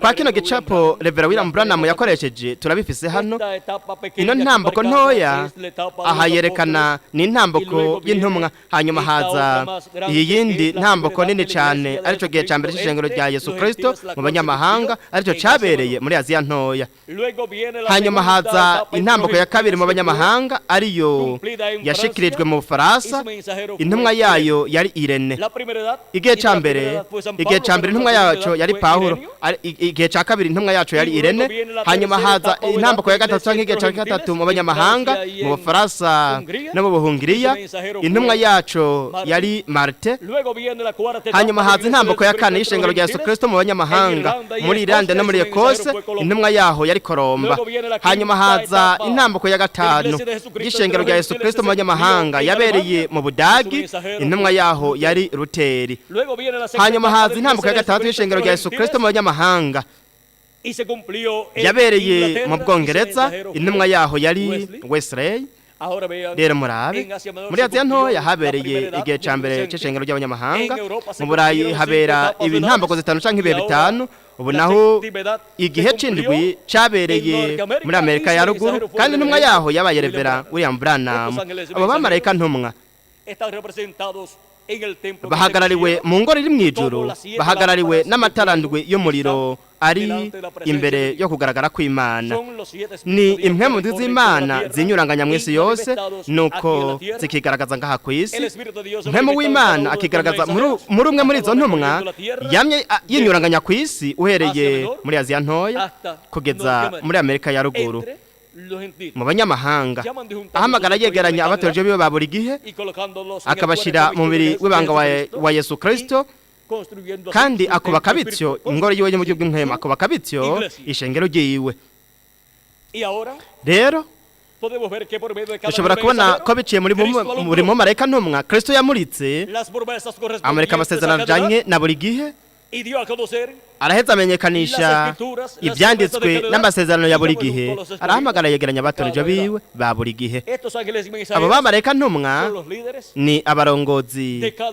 ba buri gihe c'ishengero ry'abanyamahanga umwe wese muri bo azokwereka Yesu Kristo umugwi w'abizera b'igihe ciwe hanyuma nyuma yo gushizwa kw'igihe c'indwi c'ishengero ry'abanyamahanga muri Amerika ya ruguru rero ni hehe mwe mu w'Imana yagiye Kristo avuga kuza ko umwana w'umuntu yaravuze ati nk'uko umurabyo urabireza iburasirazuba ukiyerekana iyo rirengera uko ni kukuza ko umwana w'umuntu kuzomera iburasirazuba ni mu gihugu cya Isirayeli arico kiri mu burasirazuba bwo hagati ahabereye ukuza kwa mbere kwa Kristo rero yavuye iburasirazuba aragenda mu gihugu ca Isirayeli muri Aziya ntoya, ava muri Aziya ntoya aja mu Faransa, ava mu Faransa aja mu Bungiriya, ava mu Bungiriya aja muri Irlande no muri Ekose, ava muri Ekose aja mu Budage, ava mu Budage aja mu Bwongereza, ava no mu Bwongereza aja muri Amerika ya ruguru, yenyuranganya bityo mw'isi kandi arema ingoro yiwe, urushengero rwo mu buryo bw'imwemu. Rero nyuma yo kwigaragaza kwa Yesu Kristo muri mpemu yera, muri marayika w'intumwa Revera William Branham, ni hehe yagiye Kristo muri mpemu yera? Haravuga ko ukuza k'umwana w'umuntu bizomera nk'umuravyo urabiriza iburasirazuba ukiyerekanira hehe? Iburengerazuba. Umwana w'umuntu iburengerazuba azohigaragariza mu buryo budasanzwe. Uko no kwigaragaza ubwoko bwawe burayo buzobona, nkuko ukwigaragaza ko kuza kwa mbere kwa Kristo kuza ko umwana w'umuntu iburasirazuba, ariko abanyamahanga babonye kugira ngo baronka agakiza. Rero ukuza ko umwana w'umuntu iburengerazuba nivyo ubwoko bwawe burayo buzobona ku munsi wa nyuma, n'ishengero rya Yesu Kristo yo ku munsi wa nyuma, kugira ngo baronke uguhindurwa kw'imibiri yacu, nk'uko kugira ngo turonke umubiri wa teofaniya mu kuvuga bwa kabiri bikenewe kwakira no kwizera ukuza kwa mbere kwa Kristo. Kugira ngo turonke umubiri ubone kuhoraho hawo bwiza, hakenewe ko tubona kandi ko twakira ukuza kwa kabiri kwa Kristo, ariko kuza ko mwana w'umuntu akayanganira uburengerazuba. Rero iburengerazuba mu gice ca ruguru c'iburengerazuba, iburengerazuba ni ku mugabane wa Amerika hamwe na Karayibe. Mu gice ca ruguru habereye igihe c'indwi c'ishengero ry'abanyamahanga, aho Kristo yigaragarije muri marayika w'indwi ntumwa integuza kuza kwa kabiri kwa Kristo. Hanyuma ni hehe Kristo azokwigaragaza ku munsi wa nyuma iburengerazuba? Hasigaye gusa Amerika yo hagati, Amerika y'epfo na Karayibe, kubwo kwigaragaza k'ubwiza k'umwana w'umuntu ku munsi wa nyuma, kubwo kwigaragaza nko mu minsi ya Nowa, kubwo kwigaragaza kwasezeranijwe na Kristo muri iki gihe c'iherezo. Rero mu gihe c'iherezo azoba ariko aratumenyesha ibintu byose biterezwa kubaho vuba, nk'uko biri mu byahishuwe igice ca 4 ahavuga ati dugutse hano ndakwereke ibintu bigiye kubaho hanyuma y'ibyo. Rero duterezwa kudugira mu ijuru, mu ngoro iri mu ijuru. None tuzoduga gute? Singaho duterezwa kudugira mu buryo bugaragara, mu buryo buboneka. Uva mu gihe mu kindi Kristo yamye aduga mu nyubako y'ingoro yiwe mu by'umwemu, kandi mu kuduga yagiye aduga biciye mu kwigaragaza kwiwe, yigaragariza mu bihugu bitandukanye by'abanyamahanga, ndetse biciye no mu ntumwa zitandukanye. Rero mwitegereze namwe, iyo tuza kubayeho mu gihe cyo mu gihe ca mbere, twategerezwa kudugira mu gihe ca mbere tukumva ijwi rya Kristo biciye muri Pawulo. Nuko bityo bigashingira ku gihe ico umuntu yari kubabayemo, yaterezwa kudugira muri ico gihe. Rero haramaze kurengana intambako z'ishengero ry'abanyamahanga, none tuzodugira ubu tugiye kudugira mu gihe c'ibihe bifuruka, aho Kristo azoba ariko aratumenyeshereza ibintu byose biterezwa kubaho vuba mwa kino gihe c'iherezo. Dugutse hano ndakwereke ibintu bizobaho hanyuma y'ibyo, no kuvuga ngo hanyuma y'ivyamaze kuba mu ntambako indwi z'ishengero ry'abanyamahanga. No byahishuwe 22:6 baravuga ngo arambarira ati aya majambo nayo kwizegwa nayo kuri, kandi umwami niyo Mana igere mpemu zo bavugishwa nayo, yatumye umumarayika wiwe kwereka abagorano biwe ibigira bibeho vuba. Ni gute tuzokumvira irya Kristo ritumenyesha ibi bintu byose? Nibiciye muri marayika wiwe ntumwa arungitswe kugira ngo atumenyeshe ibintu byose bitegerezwa kubaho vuba nka kino gihe c'iherezo. Uyu mumarayika ntumwa wa Yesu Kristo ni mvugishwa n'Imana w'ikiringo c'ubwami n'igihe c'ibihe bikomeze furuka. Rero tubandanye dusome ico integuza kuza kwa kabiri kwa Kristo yavuze ku rupapuro rw'amajana 301 aho twamye dusoma havuga hati avuga ati mu gihe ubwo Imana yari igiye gucungura abantu babaye imbere y'umwuzure yarongetse inkukuma. Uyu yabaye Nowa. Igihe yafata ingingo yo gucungura Isirayeli naho nyene yarongetse inkukuma. Uyu yabaye nde? Mose. Ni ukuvuga ngo inkukuma ni umuvugishwa n'Imana. Mbega ntimwizera yuko igihe Yohana yari ku kizinga Patimo buno butumwa bwari butunganye cyane kugeza ubwo butari gushobora kwizegwa n'umumarayika? Rero umumarayika ni intumwa, ariko mwamuzi yuko iyo ntumwa yari umuvugishwa n'Imana? Marayika wa Yesu Kristo havuzwe ko yari umuvugishwa n'Imana. Muravyizera? Reka tubigeze turabe mu byeshuye 42:9 turabe ko atari inkukuma. No kuvuga ngo uno mumarayika wa Yesu ni inkukuma. No kuvuga ngo umuvugishwa n'Imana w'ikiringo. We yari umumarayika intumwa, ariko yari umuvugishwa n'Imana. Ari we yeshuriye Yohana mu mwuzuro kino gitabo cy'ivyeshuye Yohana. Rero reka turabe ico Yohana yabonye. Ni jewe Yohana numvise byo ndavyibonera, maze ko byumva no kubibona nikubita hasi imbere y'ibirenge by'umumarayika nyeretse ibyo ngira ndamusenge. Arambarira ati sigaho, nta muvugishwa w'ukuri azokwemera gusengwa canke intumwa nimwe, nta ntumwa nimwe izokwemera gusengwa. Rero habandanya havuga hati kuko ndumugurano mugenzi wawe kandi ni mugenzi wa bene so abavugishwa n'Imana n'uwabitondera amajambo y'iki gitabo. Imana bari usenga. Rero dushobora kubona ko uno mumarayika wa Yesu Kristo ari umuvugishwa n'Imana, kandi namba ari umuvugishwa n'Imana ategerezwa kurungikwa mu gihe hamwe n'ikiringo kandi afise ubutumwa. Rero igitabo cyari cyingirakamaro cyane kandi ni ijambo ry'Imana. Mwirinde ijambo ry'Imana rihishuwe ritegerezwa kuzanwa n'umuvugishwa n'Imana, kuko ari we gusa ijambo ry'Imana rishikako.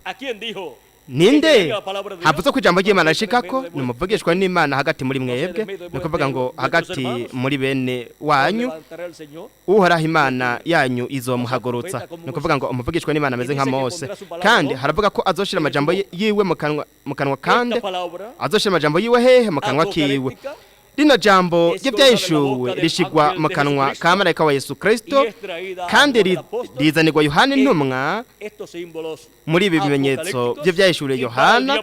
Kandi ku munsi wa nyuma Yesu Kristo yaravuze ati jewe Yesu ntamye umumarayika wanje gushingira intahe mwebwe ibyo ko bw'amashengero. Uyu mumarayika nyene yarongetswe kuri Yohana intumwa, arongekwa ku ishengero rya Yesu Kristo ku munsi wa nyuma kugira ngo abashingire intahe y'ibi bintu byose by'ibyayishuwe bitereza kubaho mwa kino gihe c'iherezo. Rero biciye muri uno mumarayika niho ku munsi wa nyuma tuzoronkera guhishurirwa ko ibintu byose bitegerezwa kubaho vuba. Mu bundi buryo nta numwe yoshobora gutahura ano masezerano cyangwa ubuhanuzi bw'ibyahishuwe bujanye n'iki gihe c'iherezo.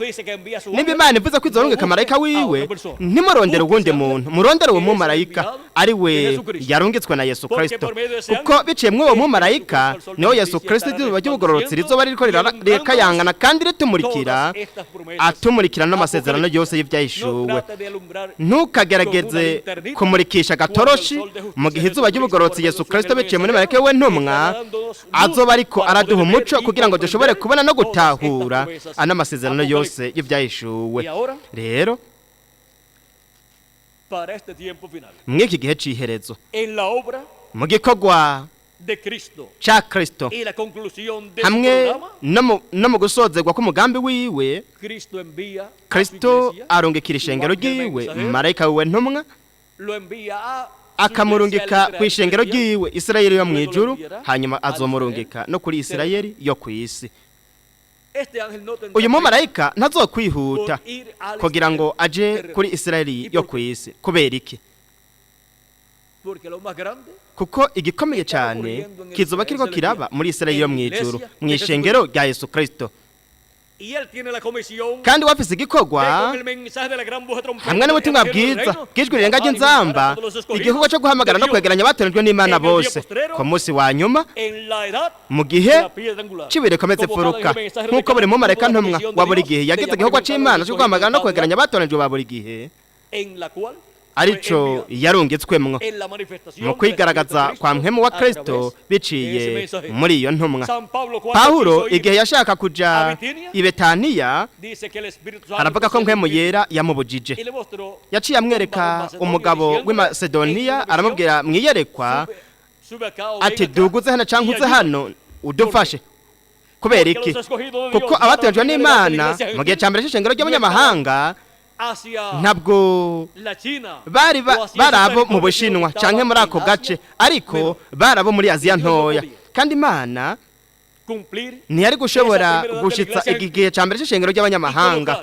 nuko ngo ishire mubiri w'ibanga w'abizera esas personas del abo bantu allá, bahariya del oriente mu del burasirazuba iburasirazuba este, esas personas de la China abo bantu bo mu Bushinwa porque los que kuko serían colocados en esa primera abari edad gushirwa muri ico gihe serían ca los de mbere bari Asia. kuba abo muri Aziya ntoya Dios tiene un programa Imana ifise integuro umugambi kandi nta n'umwe ashobora kuwuburizamwo y si alguien trata de kandi interrumpir, hagize umuntu agerageza se kuwuburizamwo problemas con aba ariko yironderera ibibazo hamwe n'Imana rero hemos visto cómo han estado siendo twariko llamados turabona los ingene escogidos de hamwe cada hamagarwa edad. hakegeranwa Y aún abatoranyijwe los ba buri escogidos gihe de la edad rero abatoranyijwe bo mu gihe cy'ubureko son cy'imfuruka llamados sentados bahamagarwa ¿dónde? bakegeranyizwa hehe En la América muri Latina, Amerika Latine na para Karayibe completarse el kugira ngo cuerpo místico huzure umubiri del w'ibanga Señor Jesucristo. w'umwami Yesu Kristo Y aunque esto suene para kandi muchas nubwo ibyo personas byumvikana ku bantu benshi un poco ari raro, nk'ibintu bitangaje para gato Dios no es raro, ku Mana si ibintu bitangaje kubera iki porque la parte más kuko importante igice gihambaye cyane del templo que construyó c'ingoro Moisés, del yubatswe templo na que Mose construyó hamwe Salomón, n'ingoro ¿dónde yubatswe na Salomo cari kiri hehe en el oeste, cari kiri burengerazuba y esa parte es kandi el ico lugar gice santísimo, nahera el ha tabernáculo cane que h'ingoro construyó Moisés, yubatswe na y del Mose templo hamwe que n'urushengero construyó Salomón, rwubatswe na Salomo y del templo kandi que mu construyó ngoro Jesucristo, Yesu Kristo nawe ariko arubaka el lugar santísimo ahera del cane templo, h'iyo que ngoro es la piedra arico gihe angular, cy'ubureko tiene que estar furuka ¿dónde? gitegerezwa kuba En el hehe occidente, iburengerazuba en el continente ku mugabane americano, wa en Amerika la América muri Latina Amerika y el Latine Caribe. na Karayibe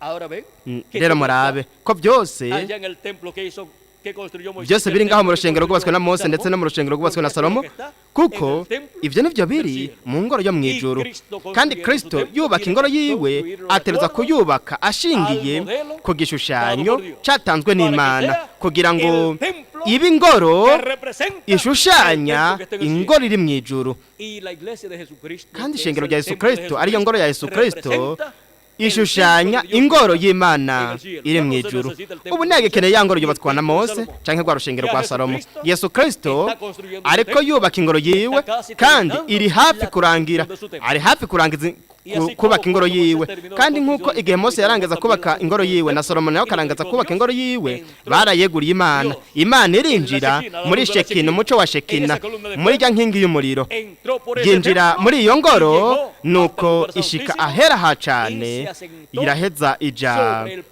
ku mutemero wo guhongerako hagati mu bakerubi babiri b'izahabu kandi ivyo nivyo bijanye no mu rushengero rw'umujyi w'inkomo rwa Kristo ngaha mu gihe cy'uburiko bizifuruka muri Amerika Latine na Karayibe ubukozi bw'abakerubi babiri b'izahabu hariya ahera ha cane h'ingoro yari hariya i Yerusalemu ingoro yubatswe na Salomo hamwe n'ingoro yubatswe na Mose abo bakerubi babiri bashushanya ubukozi bwa Mose na Eliya mu ngoro yo mu buryo bw'impwemu ya Kristo iki gihe cy'ibuye rikomeze furuka ni igihe c'ahera ha cane h'ingoro yo mu buryo bw'impwemu ya Kristo nico gituma ku munsi wa nyuma igihe hazosozegwa inyubako yo mu buryo bw'impwemu ya Kristo igihe hazokwinjira wa nyuma baterejwe n'Imana mu gihe cy'ubureko bikomeze furuka hanyuma hazoza iki hanyuma hazoza ukwegurira Imana iyo ngoro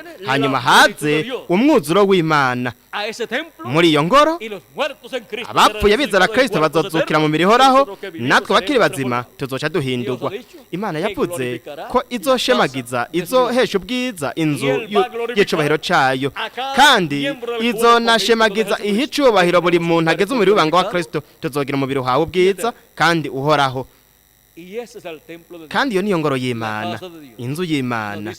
Pawulo yaratubwiye mu Baheburayo igice cya 3 murongo wa mbere ukabandanya niko yatubwiye. Ivyo biratahuritse neza ko Kristo afise iki ingoro nshasha. Igihe yavuga ku gusambuka kw'ingoro y'i Yerusalemu, yariko yerekana ko hazoba iyindi ngoro nshasha, kandi iyo ngoro nshasha izokubakwa n'umwami gikomangoma ashushanwa n'umwami Zerubabeli, uwo komoka mu mwami Dawidi, ari we ari ishusho n'ingero ya Yesu Kristo nk'ukomoka mu mwami Dawidi. Mu gice cya 3 murongo wa 5 kabandanya mu gwete rw'Aheburayo, Pawulo yaravuze ati kandi Mose yayoboka mu rugo rwayo hose nk'umushumba kugira ngo abe icabona cyo gushingira intahe ibizovugwa hanyuma, ariko Kristo ayoboka nk'umwana atwara urugo rwayo, kandi urwo rugo rwayo ni twebwe, namba tubangirije ubusizi bw'amanga no kwirata ivyizigiro byacu rwose gushiza ku iherezo. Rero dushobora kubona ko ishengero rya Yesu Kristo rigizwe n'abahungu n'abakobwa b'Imana abavutse bwa kabiri bizera Kristo ari inzu y'Imana, ingoro y'Imana. Kandi iyo ngoro izokuzura kuri uno munsi wa nyuma, izokwegurirwa Imana izokwinjira muri iyo ngoro mu mwuzuro wayo wose, tuzokwemerwa nk'abana b'Imana, kandi tuzobana na Kristo ibihe bidashira tuganza. Rero biciye mu kwigaragaza kwa Yesu Kristo muri mwe mu yero uva mu gihugu mu kindi,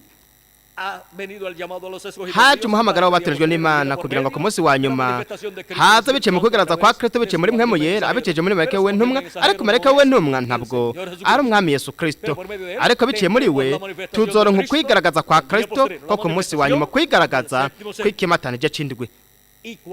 Kandi nitwamara guhindurwa, nuko rero tuzobona Yesu Kristo mu muri wiwe uboneka kandi uhawe ubwiza, ariko imbere yaho oya tuzobona gusa ukwigaragaza kwa Yesu Kristo muri mwe yarabiciye muri marayika wiwe ntumwa, ariko marayika wiwe ntabwo ari umwami Yesu Kristo, ariko we azoba ari igikoresho cya Kristo kugira ngo ahamagare yegeranye abatorejwe n'Imana, kuko biciye muri we Kristo azoba ariko avugisha ihanga ryiwe, kandi we niwe azotwerekana atwerekana imbere ya Yesu Kristo nk'abizera bizeye ubutumwa bwa Yesu Kristo bw'ijwi rirengaje inzamba cyo ku munsi wa nyuma, aribwo buhamagara bukegeranya abatorejwe n'Imana bose, azotuma abamarayika biwe n'ijwi rirengaje inzamba begeranye abatorejwe biwe.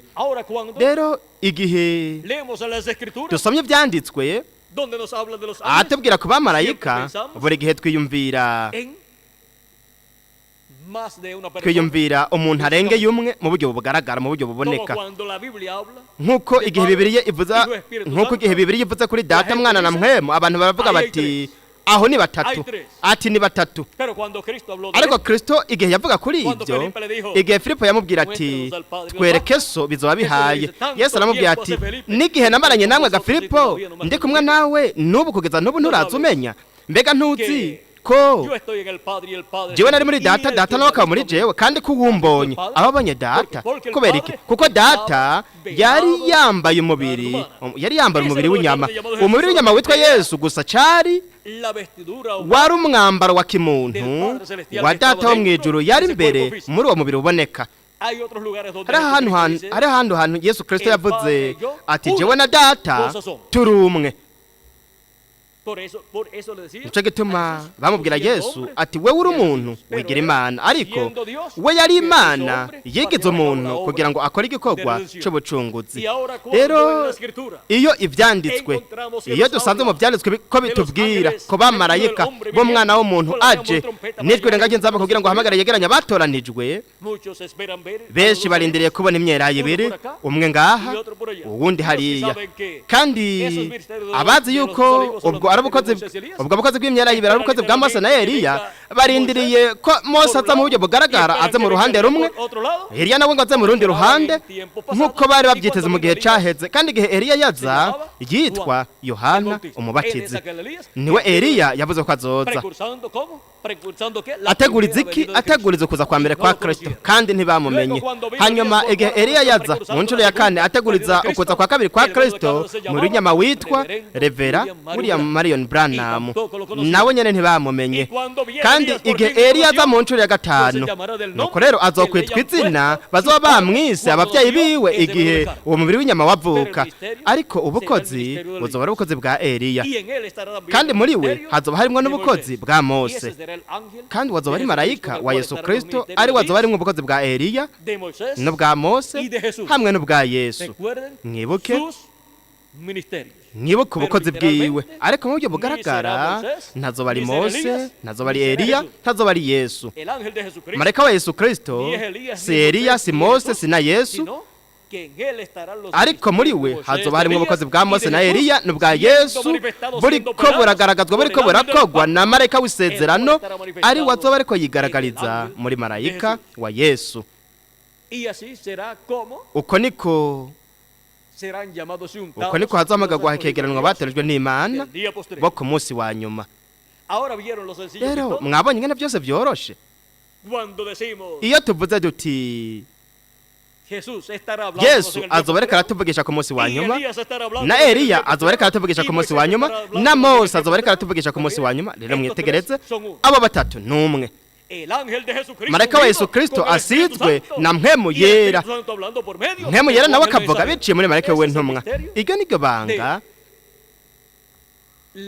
ryo kuza ko mwana w'umuntu azananye n'abamarayika biwe ariko marayika wa Yesu Kristo ntabwo ari Yesu Kristo si na Mose ndetse si na Eliya ni igikoresho cya Kristo cyo ku munsi wa nyuma kandi nitwamara guhindurwa nuko rero tuzobona Yesu Kristo tuzobana nawe mu birori by'ubukwe bw'umwagazi w'intama kandi hanyuma tuzobana nawe mu nganje y'ubwiza y'imyaka 1000 y'umukundwa wacu umwami Yesu Kristo Uteza gutahura mu buryo butahuritse ko marayika wa Yesu Kristo atari umwami Yesu Kristo nubwo muri we hazoba hariko higaragariza mu bukozi bwa Mose mu ncuro ya kabiri n'ubwa Eliya mu ncuro ya gatanu hamwe n'ubwa Yesu mu ncuro ya kabiri mu gushitswa kw'ivy'Imana yasezeranye kandi muri ubwo bukozi hazoba hariko harahurirana ikiringo gishasha ikiringo c'ubwami hamwe n'ubutumwa busha bw'ikiringo ubutumwa bw'inkuru nziza y'ubwami ico gihe ntabwo igihe cyo berekoze furuka ntabwo cegukira na kimwe mu bihendwe by'ishengero ry'abanyamahanga cyo gituma uno mu marayika w'isezerano mwetegereze namwe yigaragaza muri marayika w'intumwa azoba ari karakorera hanze y'ibihendwe by'ishengero ry'abanyamahanga ko bw'inyungu y'abahungu bose n'abakobwa b'Imana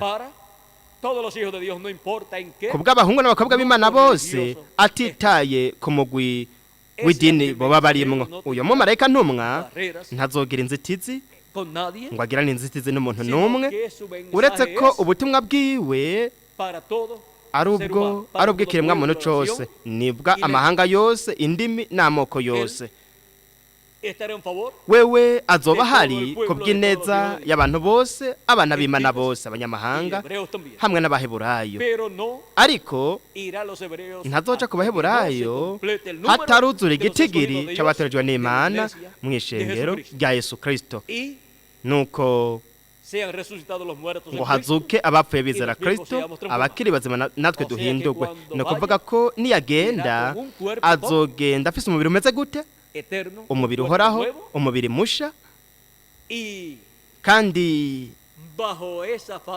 muri ako gace canke muri iyo ntambuko nta na kimwe kizobaho Kristo atazoshobora gukora biciye muri marayika w'intumwa rero dushobora kubona ko ibanga ry'ikimatanije c'indwi mu gusozegwa k'umugambi w'Imana ari biciye mu kwigaragaza kwa Yesu Kristo marayika w'isezerano mpwemu yera biciye muri marayika w'intumwa nico gituma algo sencillo azoba ari ikintu giciye y bugufi también algo ndetse kizoba que no toda persona ari ikintu atari umuntu logra wese comprender, azoshobora gutahura sino aquellos a los cuales es uretse dado abo conocer los bahawe misterios kumenya del amabanga reino y'ubwami de Dios, bw'Imana los cuales tienen sus nombres aribo escritos amazina donde? yabo yanditswe En el hehe libro mu de la gitabo vida c'ubugingo del Cordero. c'umwagazi Por w'intama eso es que cyo el ángel gituma de Jesucristo marayika wa Yesu no Kristo estará obligando a ninguna persona. nta muntu n'umwe Su mensaje azohata para toda ubutumwa persona, bwiwe ni bw'abantu pero no bose estará ariko insistiendo a nadie. wewe nta El n'umwe mensaje, azohata sino, ngo yizere ubutumwa ahí está el mensaje. ariko ubutumwa buzoba buri Ora aho Dios, usenga Imana pídele a ubusome Dios usaba que te Imana ayude kugira ngo a igufashe entenderlo, kubutahura para que recibas kugira ngo la bendición de Dios. uronke inyungu imigisha y'Imana kandi amará we a todas las azokunda personas, abantu sin bose importar atitaye grupo ku mugwi w'idini ellos pertenezcan. baba begukira Su mensaje ubutumwa bwiwe es para toda ni ubutumwa iglesia, bw'amashengero yose para dar testimonio de estas cosas kugira en ngo y bushingire a todas intahe y'ibi las bintu iglesias mu que mashengero Jesucristo yose dice niko que Yesu ha Kristo enviado nico gituma a Yesu su Kristo yarungitse marayika wiwe ntumwa el resumen mu ncamake del séptimo sello y'ikimatanije y la cindwi conclusión hamwe del no programa de Dios, gusozegwa k'umugambi w'Imana nuko que si encontramos a ese nitwabona uwo mumarayika mensajero, a ese ntumwa profeta uwo mensajero, muvugishwa n'Imana ntumwa encontraremos el tuzoba ministerio de tubonye Moisés ubukozi bwa manifestado por Mose segunda vez, bwigaragaza mu nshuro ya kabiri encontraremos el tuzoba ministerio tubonye de ubukozi Elías manifestado bwa por Eliya primera bwigaragaza mu nshuro ya vez, gatanu encontraremos el ministerio tuzoba de tubonye Jesús n'ubukozi bwa manifestado Yesu por bwigaragaza segunda vez, mu nshuro ya porque kabiri tenemos encontrando kuko al tuzoba verbo, turiko al turabona ángel del umubiri marayika ijambo marayika w'isezerano el cual ari we es el Dios de Abraham, de Isaac y de ari Jacob, Imana y'Aburahamu na Isaka na Yakobo yigaragaza muri marayika we ntumwa ku munsi wa nyuma para darnos kugira su ngo amor, aduhe urukundo rwiwe n'ubuntu bwiwe hamwe no guhishurirwa kwiwe para ser transformados y kugira ngo adaptados duhindurwe en tuzamurwe este tiempo final. mw'iki gihe c'iherezo El séptimo sello ikimatanije y c'indwi la conclusión no gusozegwa k'umugambi de Dios. w'Imana Ha sido para mí un privilegio kuri muy jewe grande ryari estar ibakwa con ustedes ridasanzwe en esta kubana ocasión, namwe muri uno dándoles mwanya testimonio de ndabashingira estas intahe cosas y'ibi bintu prometidas para byasezeranijwe este tiempo final. mw'iki gihe Que las c'iherezo bendiciones de ese imigisha ya Yesu del Kristo pacto maraka w'isezerano sean sobre todos yoba ustedes y kuri sobre mwebwe mí mwese no también, kuri jewe nanje y pronto se kandi complete vuba el número de huzura los igitigiri escogidos c'abatorejwe de Dios, y n'Imana pronto todos vuba seamos twese transformados duhindurwe y llevados a la tujanwe cena mu birori del by'ubukwe Cordero bw'umwagazi w'intama en el cielo. mw'ijuru En el nombre mu izina eterno del rihoraho Señor ry'umwami Jesucristo. Yesu Kristo Amén amen y amén. kandi amen. La próxima actividad igikorane gikurikira la tendremos tuza kukigira a las 7 de la noche, Miguel. saa ¿Qué moya hora zo tenemos mw'ijoro por ahí, Miguel mbega ni sangahe ga Miguel Ya Miguel les estará hablando Miguel de la próxima araza actividad. kubabwira aho tugira igikorane gikurikira Así es que vamos nuko a dejar a rero Miguel reka para que dusige con Miguel nosotros hano vaya hamwe a natwe continuar kugira ngo abandanye y finalizar nuestra kandi parte en anasozere esta kino ocasión. gice cacu Y muri uno así mwanya damos gracias a bityo Cristo ashimire por sus Kristo bendiciones kubw'imigisha en yiwe esta ocasión. muri uno mwanya Recordando twibuka ko turiko turabaho mu gihe c'ingirakamaro cyane kurusha ibindi bihe byose igihe c'ubuzima canke urupfu igihe ico dutegerezwa guhunga duhungira mu bugingo mu buzima hamwe natwe ubundi busha Miguel Bermudez Marine kugira ngo abandanye ese Imana yobahezagira kandi ikabarinda mwese.